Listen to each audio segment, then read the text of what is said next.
Hi, Karen from Quantum Heart Awakening.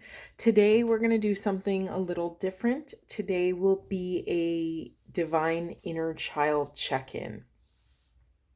Just felt called to do one. We've never done one before. Just some disclaimers about this work. Be very gentle with what arises.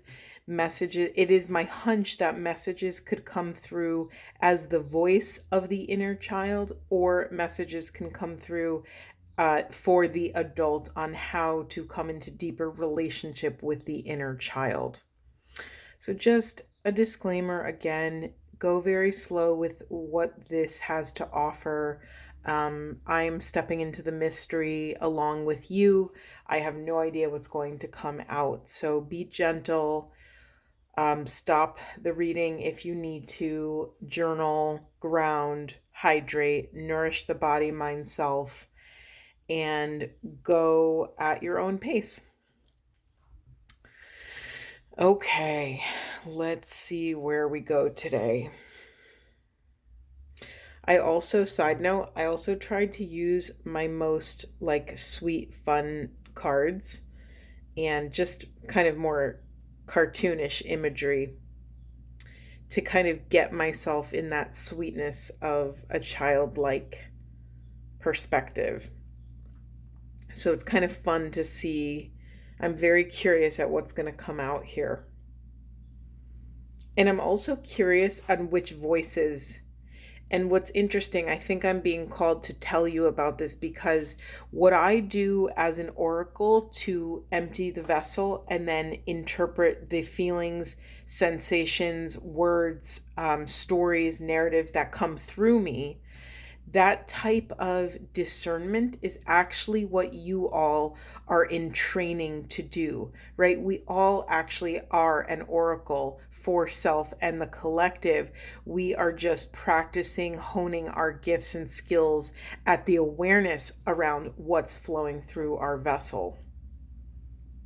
So I have a hunch that we will probably get messages speaking directly to the inner child, messages speaking directly to the adult, and then messages from the highest and best possible interpretation, so that those messages can come from the quantum field directly, from source, from God, from really anywhere.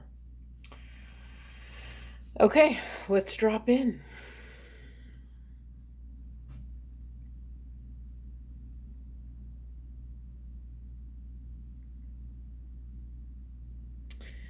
Okay, I had a feeling that we were going to go here and I was trying to ignore it, but it's here. So, sorry, it's just really dense energy. Let us honor those moments in time where your inner child felt powerless. Let us honor where there may have been pain, misunderstanding, feelings of isolation and solitude.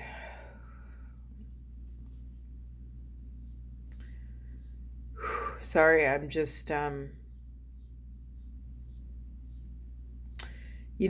was silly of me to assume this would be a light and fluffy reading because there is so much density in our inner children, right? In the family of the collective inner children, a lot happens. It's where we are trying to anchor wisdom from the beyond and experience from the human realm.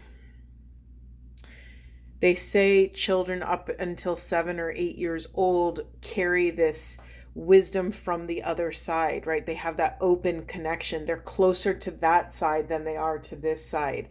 And in that kind of deep, deep vulnerability, the world tries to come in. The world tries to limit their limitless view of self, right?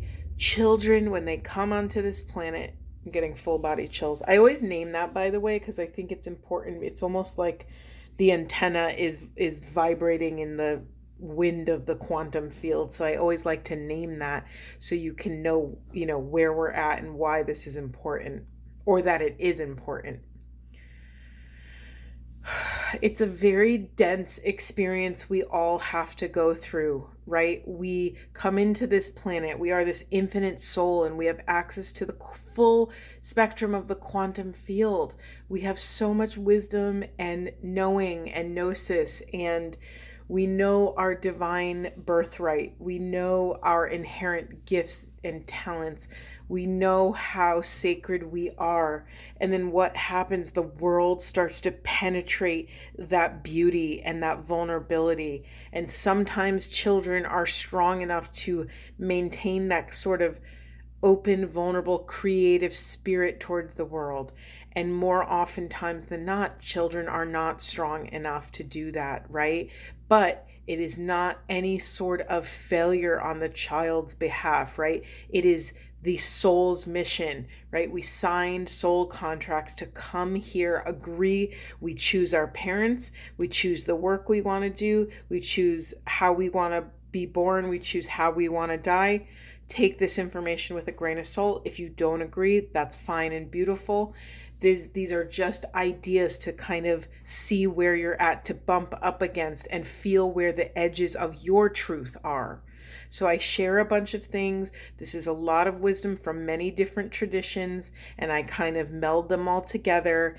And what I'm doing here is sharing all of it so that you can feel and practice discernment over which resonates and which doesn't.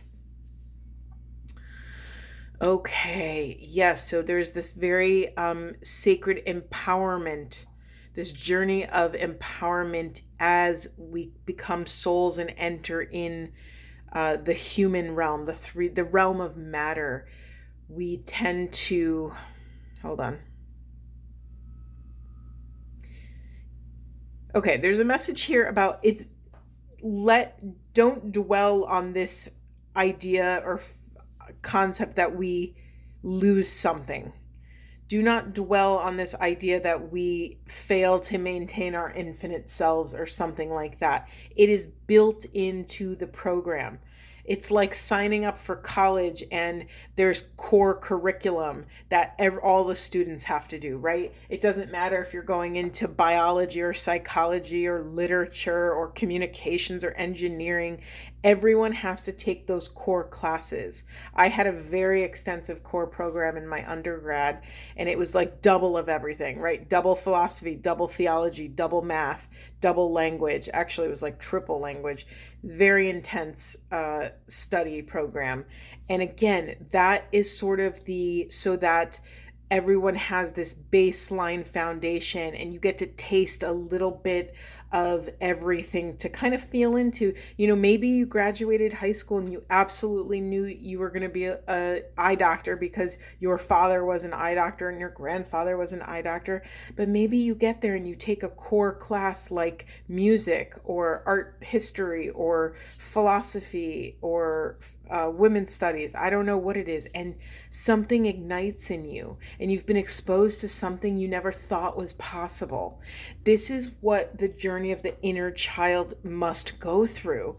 And it's brutal. It's literally like sending, a 3-year-old to college. That's what it's like. It's like they're coming to incarnate in this massive, you know what? Let's be more specific. It's more like sending a 3-year-old to go do their PhD, because that's what Earth School is. Earth School is the most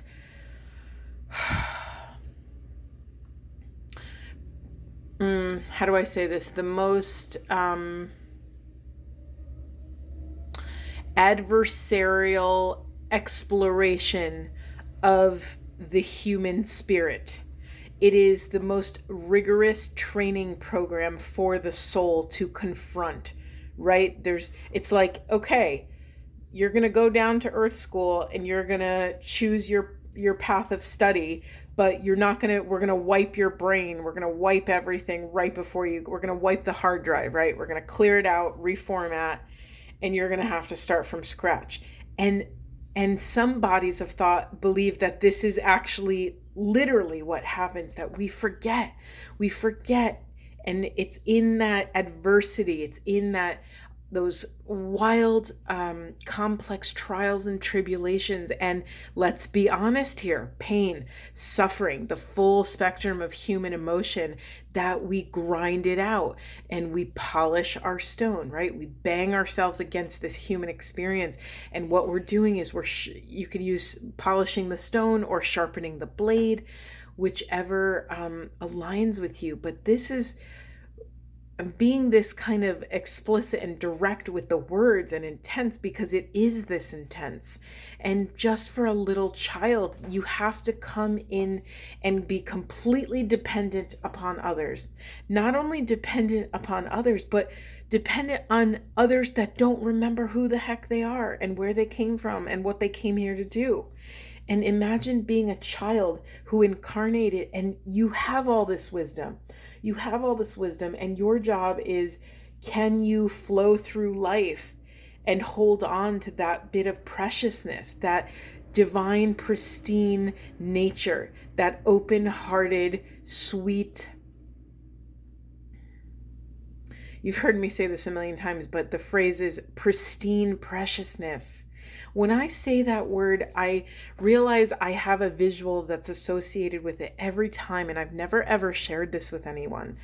When I say pristine preciousness, the word preciousness is written with gemstones. And every time I say pristine preciousness, it sparkles a little bit. That phrase together activates something. There's this sacredness. It's like immediately calls back our attention from all those places that it shouldn't belong. And we are immediately grounded and kneeling in the awareness of this pristine, glowing, sparkling preciousness. It's something to be protected. It's something to be honored and revered. It's something so sacred and precious that I even have to whisper around it a little bit. I have to lower my voice in reverence for how sacred this thing is. Okay, that was sort of like a pre-reading. Let me actually drop into the actual spread we have here.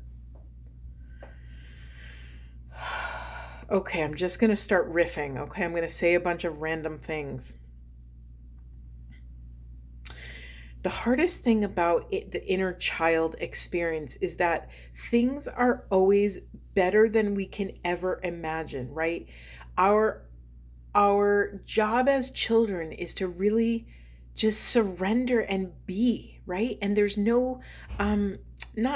but usually it takes a few years for the ego to start to develop. And once that ego is developed, it starts to interfere, right? It starts to come into the child's experience and interfere with their perceptual system, right? They start to create judgments. Maybe they start to perform to get certain behaviors out of their siblings or their parents or their teachers. There's all this other kind of very intricate structures that start to grow on top of the child's core awareness.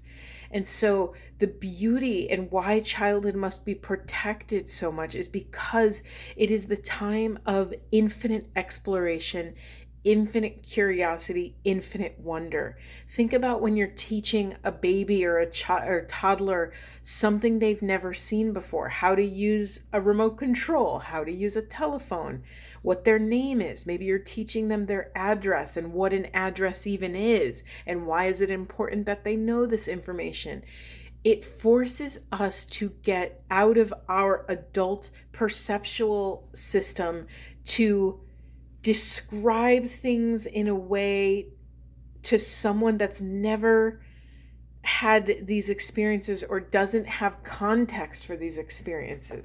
It's so beautiful, and that's why there's so many beautiful words and things written about becoming a parent. And when you become a parent, you get to, relive this second childhood by living through the eyes of your own child. It's this very sacred kind of rite of passage, this portal of revisiting kind of what was sacred, what was not sacred, and what should have been, right? What wasn't but should have been. And we get to replace those experiences in our own perceptual awareness, in our own nervous system, and then gift our children with this hopefully evolved experience. And I don't mean evolved from a collective standpoint. I quite literally mean evolved from your own experiences of childhood. And let's honor that that is very difficult. If we've had difficult childhoods filled with, betrayal and abandonment and rejection or trauma or any of these big heavy hitter things, it is very difficult. We have to I'm very drawn to this. I think it's a mole over here, and I think moles are blind, which is a very interesting analogy for this reading. It's this mole coming out of this hole, and there's something that, whether they're in the hole or out of the hole, they are still blind, and they have to rely on these other things, their perceptual system.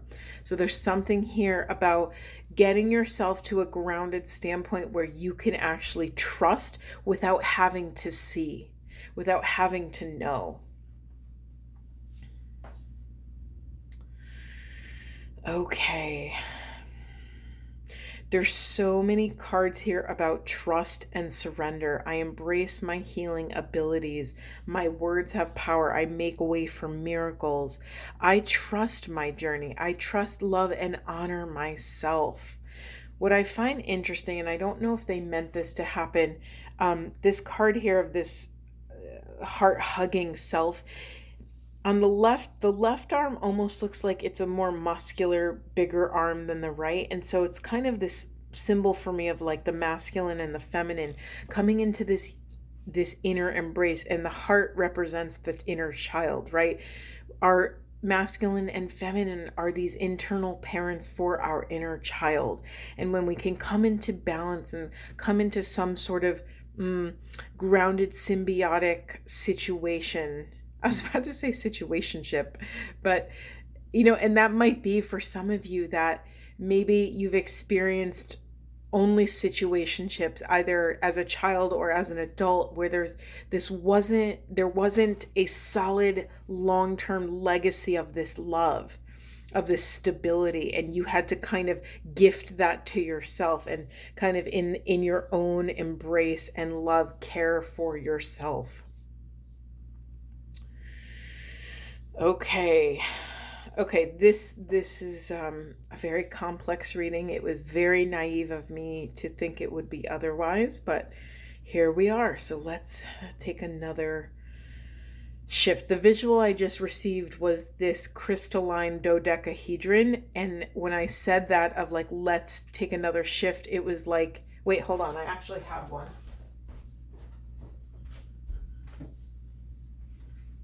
I have this kind of mosaic dodecahedron and I will share it. So it's like, okay, we have this side of the dodecahedron, and then when I shifted, I literally saw the visual of this. Okay, now we're going to look at it from this perspective. Okay, and now we're going to look at it from this perspective, and here and here. We're training self to be able to do this work on the fly, to step into these. It's almost like role playing with your parts, with your internal family system. Can you step into the role as your inner child, and then your inner mother, and then your inner father, and maybe the inner elder, the inner grandmother? We're practicing kind of wearing these different hats so that we can extract and heal the different pieces of self. I actually feel called to read this card, so let me read this to you. Again, it says, I embrace my healing abilities. You are a divine being, and you already possess all of the tools necessary to heal your body and your mind innately. Others can assist with this process, but ultimately the power is in your hands. Take the time to identify any emotional wounds and honor your healing process. This starts from within. It's funny when I read these cards, I've said these things to you guys before. I've said versions of this, that you have everything you could possibly need within you. There is no need to step outside of self or to to read another book, to do another retreat, another workshop, to listen to another podcast. And I honor that all of those tools are sacred and we are called to use them when we are called to use them. However, at the end of the day, that actual healing alchemical work happens with you and you alone, within you and you alone.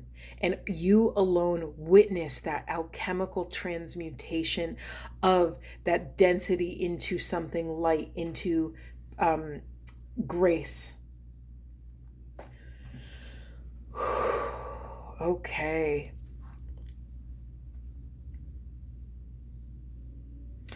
Yeah, there's something here about taking action. When we take intentional, sincere action, it will lead us to success if we are conscious of being in service to this individual part of self, right? To the inner child. I'm drawn to this nourishment while waiting card with this sweet little mouse. Look how cute that little mouse is. There's something here about that you're allowed to receive while you're in transition. So for those of you who have been grinding it out for a very long time, you are allowed to celebrate and receive nourishment and experience joy and pleasure while you are working towards this bigger thing, this bigger accomplishment, this greater destination. You are allowed, okay, let me put it this way. If you receive nourishment, it will not have an effect on the work and your accomplishments. There, that's just clear and succinct. And there's something about you actually believing that. I'm drawn to this card, words have power. Let's read that now. It says, be intentional with everything you say. Use your words consciously and purposely to elevate, encourage, or inspire yourself and others. Honor the power of words and the actions and manifestations they become. We're learning to be impeccable with how we communicate within and to the quantum field, recognizing that we are in it of itself a part of the quantum field. So when we're speaking out there to the universe, whatever's happening in here within is listening. It is the how do I say this? It's the piece of the quantum field within you that is vibrating and that will help you take aligned action. So when you're listening for a response, you're actually listening inward. I'm drawn to this door here, this portal in this darkness, right? You open the door and this path is illuminated, and that path and that portal exist within you. And we have to trust this journey inward, because anything outside of self can be influenced by a faulty perceptual system, by illusions, right? We are very vulnerable humans on this planet. We have a very open psyche because we are one consciousness. So we're constantly, purging and receiving all of this data, all of this information. And for those of you that are not used to receiving energetic information, you are being called to hone this craft, to hone your ability to assess what's going on and feel, to listen to your body's communication, because the body is always in constant communication with us. It's just our awareness that is may not be tuned into to what's coming through. Yeah, this specific message for some of you: make sure you're not self-sabotaging your intuition. Make sure, again, be discerning with the words you choose to use. Do not use language of self-sabotage. Do not put yourself down. Do not put other people down. If you're going through something difficult, ask the quantum field a question. Help me see what I need to extract from this situation. I'm experiencing pain right now, or I'm perceiving pain and grief and betrayal and rejection and all these things. I'm perceiving this emotion and feeling. Help me discern what's happening here. Help me discern what I should take with me and what I should leave behind. Again, you are never doing this work alone. This is the process of leveling up. This quite literally is the ascension process. You are being called to this higher calling. You have within you all of the courage you need. It's time to now let go of the past and reclaim your majesty. You will find success and contentment with those by your side. Make noble and honorable choices for your life and your tribe. This is interesting. We also have the coyote card, revealer of truth. Don't take things too seriously. Make time to play. Great wisdom comes from laughing at your own folly. Look out for the traps and tricks of life and learn from them. Again, this is the process, the hero's journey that the inner child has to walk, right? The inner child doesn't get to stay a child. That inner child grows up and has to learn through experience how the world works and how they're going to make their way in the world. Okay, this is for the adults. We have this raccoon card, the inventor. Decide on what you actually really want. You have the ingenuity to claim it. Avoid being the trickster and practice integrity. You have many roles and can juggle them well. Again, there's so much energy around integrity and truth and sincerity. When you can access the truth of your intuition and take authentic action in alignment with what the present moment is gifting you, many secrets will be revealed. Those secrets are wisdom. That wisdom gets to be deployed and you will level up. And then we do this again and again and again, right? As children, we fall down and get back up. We don't try to walk once, fall down and say, you know what? I think walking's not for me. It's just not my thing, right? No, we have to learn this process of falling down and getting back up and falling down and getting back up. And how often as an adult are we actually doing this? Because many things aren't new anymore, right? We get up every day, we make maybe our tea or our coffee, we wash our face, we get dressed, we drive to work. It's very easy for the adult life to become very regimented or monotonous and just be rooted, not rooted, but inspired by, not inspired either. My brain, goodness, I cannot think of the word I'm trying to, it's so easy for our brain to get cozy in patterns, right? It's so easy. So again, I'm going to bring this concept of radical discontinuity back on the field. I talked about this several times in some other readings. If you've never heard me talk about it, radical discontinuity is exactly what it sounds. You are radically taking action that breaks pattern, that allows how do I say it? That allows you to interrupt patterns of behavior. And this could start really small. If you brush your teeth with your right hand every day, try brushing it with your left. Feel how that feels. Is it uncomfortable? Does it feel weird? Is your brain like, wait, which way's up, which way's left and right and down? It'll take a little moment. For me, that thing is holding the phone in my left ear versus my right. It's so uncomfortable and foreign to my system to function in that way. But every time I try, what it does is it stretches the brain, right? We're creating new neurological pathways in the brain so that we're basically training self to get comfortable in the discomfort. If you put on your pants right leg first every day, try putting your left leg first. If you always do pants, socks, shoes, try socks, pants, shoes. I don't know. Pick something weird. If you make your coffee a certain way, maybe mix it up. If you always go for a walk after lunch, maybe go for a walk before lunch. I'm just pulling these out of thin air.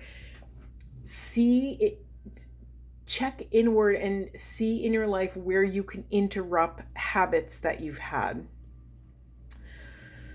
Okay. We also have this hawk card, messenger spirit. Spirit is sending you messages. Open your greater vision to see the signs.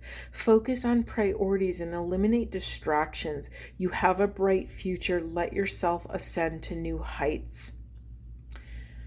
This is a beautiful message because in the middle of it, I felt that I was speaking to the inner children. To allow it's like literally like I'm teaching a room full of, 20 little kids who are maybe stuck in the life they've been gifted, the life that they chose, and they're feeling a little wobbly and a little limited. So there's something here about opening the heart of the inner child to see the signs of the universe, to understand that whatever you experienced as an inner child is the gift. There's something that you had to access and accomplish in that experience that is putting that is unfurling your path ahead of you now so that you can level up and step into this profound soul work that you're meant to do here on the planet. I can't stop staring at this word inventor, right? Children are incredibly open to creativity. They are the inventors of creation, right? They have total access to their imagination. There's nothing that, the ego isn't interfering with this sacred imagination yet. And so there's something about dialing into that of where do you feel like you could invent a new way of doing things, or maybe it's an actual invention. Maybe it's something, maybe you're a mom and you keep coming into this same block with this one thing you do, and you invented a contraption that helps you do your job as a mother better. And maybe that's something you're meant to share with other mothers and other parents. So I don't know how this is going to show up in your life. It's going to be different for each of you. But can you embrace and trust this journey? Can you trust in your inner child's creativity? Because what's taking place is, again, this radical rebirth it's almost like a second birth of your inner child. But this time you get to step into the role as the divine parent and gift your inner child with all the things that they needed and never received. The one card I haven't really let myself talk about is this betrayal card. I honor deeply if you've experienced profound betrayal from a guardian, from a parent, from a loved one in your childhood. I'm just naming it because some of you may be called to look this work straight in the eye. I'm looking at this focus on the big picture card, to allow the truth of that situation to boil up to the surface so that it can be parented in the appropriate way. Wow, I can't believe I've been talking for a half hour. I'm going to leave it here. I think this was a lot. Let's let this energy dissipate. I might even do a part 2. I don't even know, but we'll see. I'm sending you all so much love. I am so grateful for those of you here on the path with sincerity and integrity doing this work. I hope this was supportive, and I will see you in the next one.